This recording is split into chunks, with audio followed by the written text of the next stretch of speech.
1935 کی دہائی میں جب پنجاب میں برطانوی راج تھا، سڑکوں پر صبح و شام گھوڑوں کے ٹاپوں کی آواز گونجتی اور دیہاتوں میں رات کو صرف تیل کے دیے جلتے تھے۔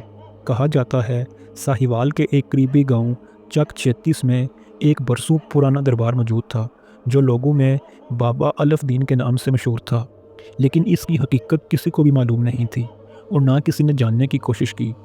اسی دربار کے پیچھے ایک بہت پرانا مزار تھا جو بابا الف دین کا نہیں تھا بلکہ وہ ان کی زندگی میں ہی بن گیا تھا، اور اس میں کون دفن تھا یہ بھی کسی کو معلوم نہیں۔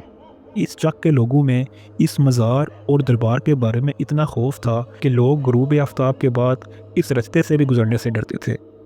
اس دربار کا مجاور خدا بخش تھا۔ وہ اکثر کہا کرتا کہ اسے اس پراسرار مزار کی حقیقت معلوم ہے اور وہ یہ بھی جانتا ہے کہ اس میں کون دفن ہے، مگر یہ سب راز کی باتیں تھیں اور بابا الف دین نے کسی کو بھی یہ بتانے سے منع کیا تھا۔ پھر ایسا ہوا کہ 1936 میں ایک انگریز افسر جارج ہیملٹن اس علاقے کی زمینوں کا سروے کرنے آیا۔ سروے میں پتہ چلا کہ یہ ساری سرکاری زمین ہے اور اس پر بنا ہوا مزار بھی غیر قانونی ہے۔ پھر جارج ہیملٹن نے اس مزار کو مسمار کرنے کا حکم جاری کیا۔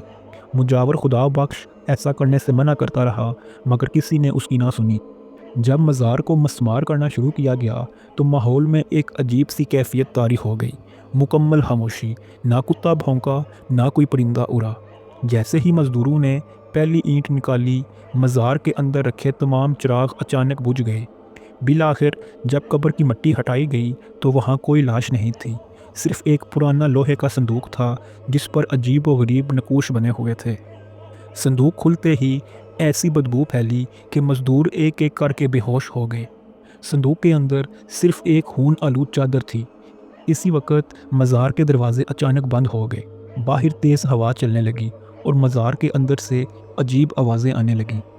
اگلی صبح پورے علاقے میں یہ بات جنگل کی آگ کی طرح پھیل گئی کہ مزار کو کھودنے والے 3 مزدور مر گئے ہیں۔ اس واقعے نے مقامی لوگوں کا خوف مزید بڑھا دیا۔ تاہم انگریز افسر جارج ہیملٹن کے مطابق یہ لوگوں کا وہم اور توہم پرستی تھی، مگر اسی رات جارج کو ایسا خوفناک خواب آیا کہ اس مزار کے بارے میں اس کے نظریات یکسر بدل گئے۔ اس نے خواب میں ایک بوڑھے کو دیکھا جو زمین میں دھنسا ہوا تھا اور اس کی آنکھوں سے سیاہ دھواں نکل رہا تھا۔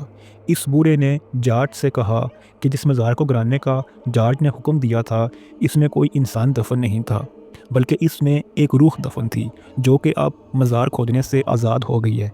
روح کے آزاد ہونے کے بعد اس علاقے میں عجیب و غریب واقعات ہونے لگے۔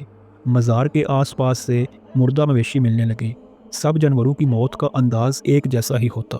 ان کے سینے پر کسی انسان نما پنجوں کے نشانات ہوتے اور ایسا لگ رہا ہوتا جیسے کسی نے اندر سے ان جانوروں کی روح نکال لی ہو، اور ہر رات مزار کے اندر سے انہی جانوروں کے چیخنے کی آوازیں آتیں جیسے کوئی ان جانوروں کو جلا رہا ہو۔ ان آوازوں سے پورا گاؤں سہم جاتا۔ بالآخر گاؤں والوں کے بڑھتے خوف نے مزار کے مجاور خدا بخش کو اس مزار کے راز کھولنے پر مجبور کر دیا۔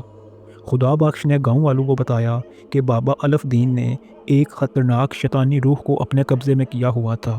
وہ ایک ایسی روح تھی جو مویشیوں کو کھاتی۔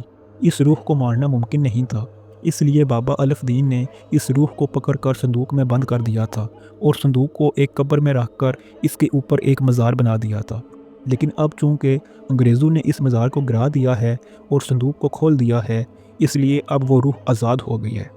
خدا بخش کو گاؤں والوں کے سامنے یہ راز کھولنا مہنگا پڑا۔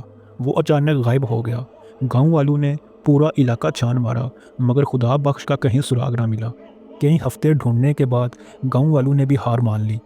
پھر اچانک ایک رات مزار سے انسانی چیخیں آنے لگیں۔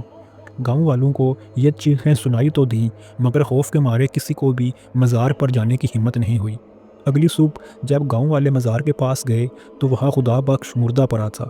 اس کے سینے پر بھی وہی پنجوں کے نشانات تھے، شاید اس کی روح بھی نکال لی گئی تھی۔